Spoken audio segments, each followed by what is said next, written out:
Then Vivec left the first Whirling School and went back to the space that was not a space. From the Provisional House he looked into the middle world to find the second monster, which was called the Treasure Wood Sword. Within years of the Pomegranate Banquet, it had become a lessoning tune to the lower Velothi houses. They preached of its power, the treasure wood sword, splinter scintilla of the high and glorious. He who wields it becomes self-known.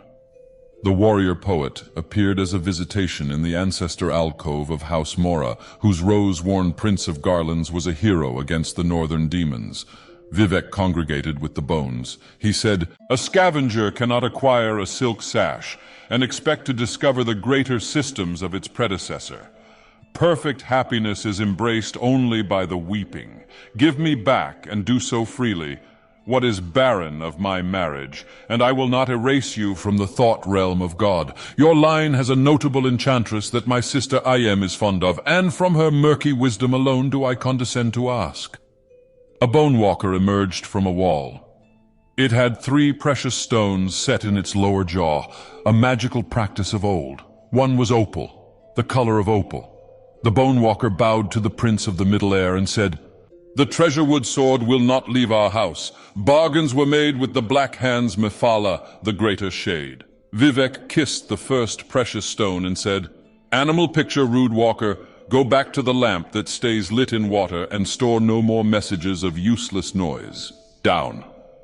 He kissed the second precious stone and said, "Proud residue soon dispersed. Serve no guarantees made in my foreimage and demand nothing of its underskin. I am master evermore. Down." He kissed the opal and said, "Down I take thee." And then Vivec withdrew into the hidden places and found the darkest mothers of the Morag tongue, taking them all to wife and filling them with undusted loyalty that tasted of summer salt.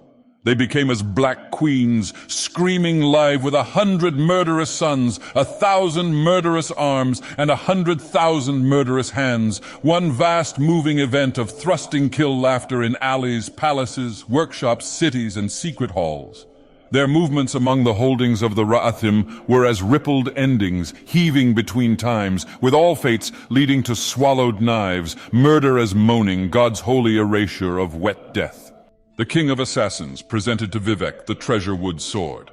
"My lord," the king of assassins said, "the prince of House Mora is now fond of you as well. I placed him in the corner of Dagon. His eyes I set into a fire prayer for the wicked. His mouth I stuffed with birds."